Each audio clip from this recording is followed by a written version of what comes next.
ഏതൊരു സംസ്ഥാനത്തും ബി.ജെ.പി. സഖ്യകക്ഷികളെ ആശ്രയിച്ചു നിൽക്കുന്നത് അവർ പടിപടിയായി ഒരു ഇത്തിൽ പോലെ ആ പാർട്ടിയെ തകർത്തുകൊണ്ട് ബി.ജെ.പിയെ എല്ലാ മേഖലയിലും വളർത്തിയെടുക്കുക.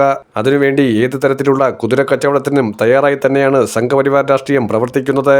മഹാരാഷ്ട്രയിലായിരുന്നാലും ബീഹാറിലായിരുന്നാലും ബി.ജെ.പി. ഇത്തരം പ്ലാനാണ് നടപ്പിലാക്കുന്നത്. മഹാരാഷ്ട്രയിൽ ശിവസേനയുടെ തണലിൽ തന്നെയാണ് 90കളിലും 2000-ലുമൊക്കെ നിലനിന്നിരുന്നത്.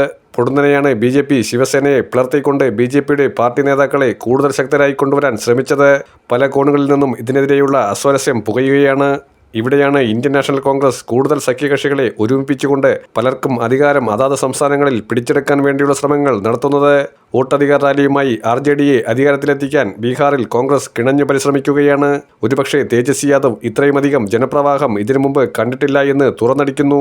രാഹുൽ ഗാന്ധി എന്ന വ്യക്തിയുടെ അചഞ്ചലമായ പോരാട്ടത്തിൽ ശക്തമായി ഒരുമിച്ച് മുന്നേറുകയാണ് തേജസ്വി യാദവ്. ഇതുപോലെ തന്നെ ബി.ജെ.പി. ഏതെല്ലാം പാർട്ടികളെ തകർത്തുകൊണ്ട് അധികാരത്തിലേക്ക് കയറാൻ ശ്രമിച്ചോ ആ സംസ്ഥാനങ്ങളിലെല്ലാം കോൺഗ്രസ് ഒരു പൊതു മിനിമം പ്രോഗ്രാം നടപ്പിലാക്കിക്കൊണ്ട് ബി.ജെ.പിയെ തളയ്ക്കുകയാണ്. കോൺഗ്രസിന്റെ ലക്ഷ്യം അധികാരമല്ല, വർഗീയ ഫാസിസ്റ്റ് ശക്തികളെ, ഭരണഘടനയ്ക്ക് കടിഞ്ഞാണിടാൻ ശ്രമിക്കുന്ന വിരുദ്ധ ശക്തികളെ തകർക്കുക എന്നത് മാത്രമാണ്. അവിടെയാണ് പ്രതിപക്ഷത്തുള്ള കക്ഷികൾ കോൺഗ്രസിന് ഉപാധികളില്ലാതെ പിന്തുണയുമായി വരുന്നത്. അതിനൊരു ഉദാഹരണമാണ് ഒഡീഷയിലെ ബി.ജെ.ഡിയും കോൺഗ്രസും തമ്മിലുള്ള ഇപ്പോഴത്തെ രാഷ്ട്രീയപരമായ ബന്ധം. ബി.ജെ.ഡിക്ക് 50 എം.എൽ.എമാരും കോൺഗ്രസിന് 14 എം.എൽ.എമാരുമുണ്ട്. അതായത് ഒരു ശക്തമായ പ്രതിപക്ഷം ഒഡീഷയിലുണ്ട്. ഒഡീഷയിൽ ബി.ജെ.പിയാണ് ഭരിക്കുന്നത്. അവിടുത്തെ മുഖ്യമന്ത്രി മോഹൻ ചാരൺ മാഞ്ചിയാണ്. പക്ഷേ എപ്പോൾ വേണമെങ്കിലും മന്ത്രിസഭ വീഴാം. ബി.ജെ.പിയിൽ നിന്നും 10 എം.എൽ.എമാർ വിമതരായി വോട്ട് ചെയ്താൽ, അവിശ്വാസം പാസായാൽ അവിടെ പിറ്റേന്ന് തന്നെ നവീൻ പട്നായിക്കിന് അനുകൂലമായ ഒരു രാഷ്ട്രീയ സാഹചര്യമൊരുക്കാൻ കഴിയുന്ന ഒരു അന്തരീക്ഷമാണ് ഇപ്പോൾ സംജാതമായിരിക്കുന്നത്. പല സംസ്ഥാനങ്ങളിലും ബി.ജെ.പി. വിരുദ്ധ ശക്തികൾ ശക്തമായി മുന്നോട്ട് വരാൻ കോൺഗ്രസ് ഏറ്റവുമധികം സ്ട്രെയിൻ എടുക്കുകയാണ്. കാരണം ആർ.ജെ.ഡിക്കോ സമാജ്വാദി പാർട്ടിക്കോ ഇല്ലാത്ത ഒരു ആവേശം കോൺഗ്രസ് നേതൃത്വം ആ സംസ്ഥാനങ്ങളിൽ കാഴ്ചവെക്കുമ്പോൾ അവർ പോലും അത്ഭുതപ്പെടുകയാണ്. നടപ്പിലാക്കാൻ നിരവധി കാര്യങ്ങൾ ദേശീയതലത്തിൽ ഉള്ളതുകൊണ്ട് തന്നെ കോൺഗ്രസിന്റെ ലക്ഷ്യം രാജ്യം തിരിച്ചുപിടിക്കുക, അധികാരത്തിലേക്ക് തിരിച്ചു വരിക എന്നതാണ്.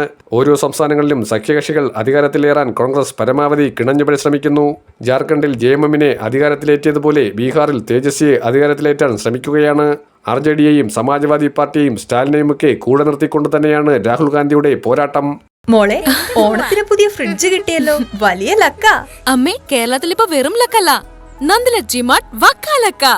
നന്ദില ജിമാർട്ടിൽ നിന്നും പർച്ചേസ് ചെയ്യൂ. വക്കാലക്ക ഓഫർ നറുക്കെടുപ്പിലൂടെ ബമ്പർ സമ്മാനമായി ഒരു സ്റ്റുഡിയോ അപ്പാർട്ട്മെന്റും 5 ഹ്യുണ്ടായി എസ്റ്റർ കാറുകളും, ഒപ്പം 100 വീതം LED ടിവികൾ, റെഫ്രിജറേറ്ററുകൾ, വാഷിംഗ് മെഷീനുകൾ, കൂടാതെ കോടിക്കണക്കിന് രൂപയുടെ ഡിസ്കൗണ്ടും കൈനിറയെ സമ്മാനങ്ങളും. ഗൃഹോപകരണങ്ങൾക്ക് 70% വരെ ഡിസ്കൗണ്ടും. നന്ദില ജിമാർട്ട് കേരളത്തിൽ എല്ലായിടത്തും.